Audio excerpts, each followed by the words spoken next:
তসলিমা নাসরিনের অনুষ্ঠানে দর্শকদের ক্ষোভের মুখে পড়েন জয় গোস্বামী, জানিয়ে মুখ খুলেছেন লেখিকা। আমি জয় গোস্বামীকে ডেকেছিলাম, তাকে মঞ্চে উঠতে না দেওয়া আমার অপমান। রাজনৈতিক মত ভিন্ন হতে পারে, কিন্তু সবার মত প্রকাশের স্বাধীনতা থাকা উচিত। আমার খারাপ লেগেছিল, কারণ ওটা তো শুধু জয়কে অপমান করা হয়নি, আমাকেও অপমান করা হয়েছে, কারণ আমি তো জয়কে ডেকেছিলাম। তো আর আমি আমার যে ভাষণ ছিল সেখানে তো আমি বাক স্বাধীনতার কথাই বলেছিলাম, যে আমাদের ভিন্ন মত থাকতে পারে, কিন্তু সবাইকে কথা বলতে দিতে হবে, কারো কথা বন্ধ করে দেওয়া ঠিক নয়। হ্যাঁ, আমি তো ঠিক যে কথাটাই বলেছিলাম। যারা আমার কথা পছন্দ করেছিলেন তাদের মধ্যেই কি তারা ছিলেন যারা জয় গোস্বামীকে মঞ্চে উঠতে দেননি? তাহলে তো দুরকম হয়ে গেল না?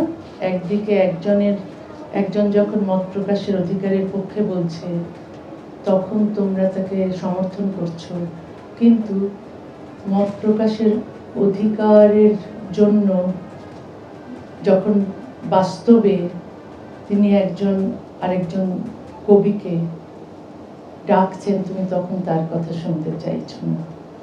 তাহলে তো আমার তো খারাপ লাগবেই, আমার লেগেছে, এবং আশা করি এই রকম অবস্থা আর হবে না, কারণ কলকাতা প্রগতিশীলদের শহর। এখানে সবাই বাক স্বাধীনতা এবং মত প্রকাশের অধিকারে বিশ্বাস করেন বলেই আমি বিশ্বাস করতে চাই।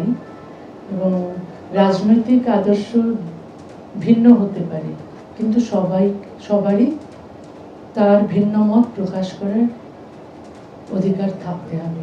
গত শনিবার রবীন্দ্র সদনে তসলিমা নাসরিনের অনুষ্ঠানে বক্তব্য রাখতে উঠে তসলিমা নাসরিন কবি জয় গোস্বামীকে মঞ্চে আসার জন্য আহ্বান জানান। এরপর জয় গোস্বামী মঞ্চের দিকে এগোতেই উত্তেজনা ছড়ায়, হইচই পড়ে যায় দর্শকদের একাংশের মধ্যে।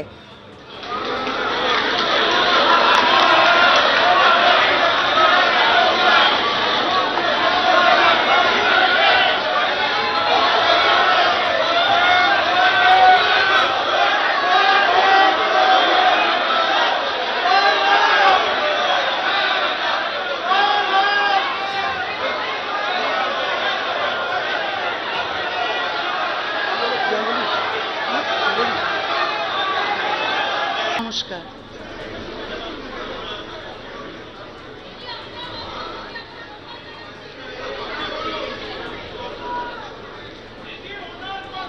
মঞ্চের দিকে এগিয়েও হইচইয়ের জেরে মঞ্চে না উঠে দর্শক আসনে ফিরে যান কবি জয় গোস্বামী। পরে তিনি অনুষ্ঠান ছেড়ে বেরিয়ে যান।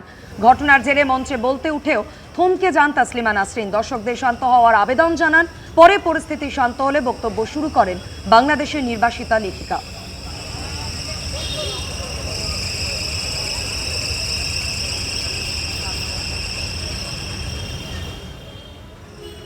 তসলিমা নাসরিনের অনুষ্ঠানে দর্শকদের ক্ষোভ মুখ খুলেছেন তা নিয়ে এবার কবি জয় গোস্বামী। তসলিমাও বলেছেন, আমিও তার মতামত শুনবো। আমি যাদের পাশে বসেছিলাম তাদের মত শুনতে আমার আপত্তি নেই। কি বলেছেন? 15 বছর ধরে তসলিমা নাসরিনকে ফিরিয়ে আনার পক্ষে আমি কোনো লেখা লিখিনি। ওই অনুষ্ঠানে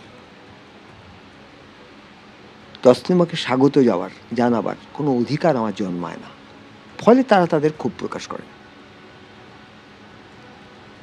তবে ক্ষোভ প্রকাশের সময় নির্বাচনটা শিল্পের পক্ষে ক্ষতিকর হয়েছিল। আমি খুব কাছ থেকে তখন দেখছিলাম, উইংয়ের পাশ থেকে, যে তার এতক্ষণ মুখটা যেমন ছিল, যেহেতু আমি সেকেন্ড রোয়ে বসছিলাম, সে বুকটা সম্পূর্ণ কালিমালিপ্ত হয়ে যায়।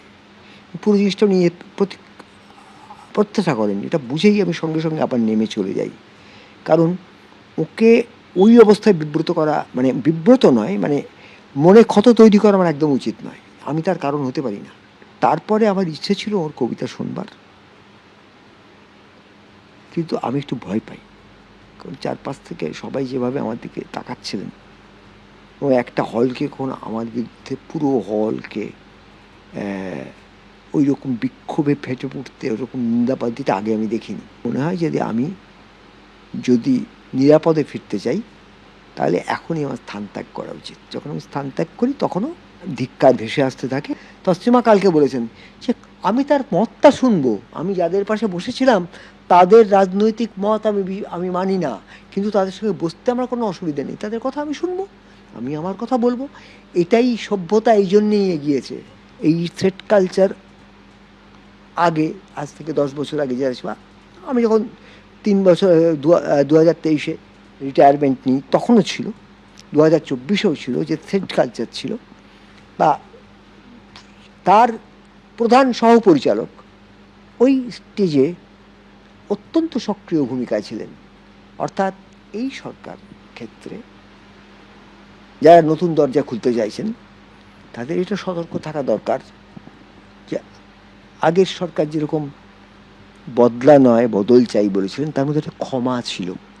এই ক্ষমার সুযোগ নিয়ে কিন্তু অনেক সুযোগ সন্ধানী এবং পাওয়ার মঙ্গার ঢুকে পড়ে।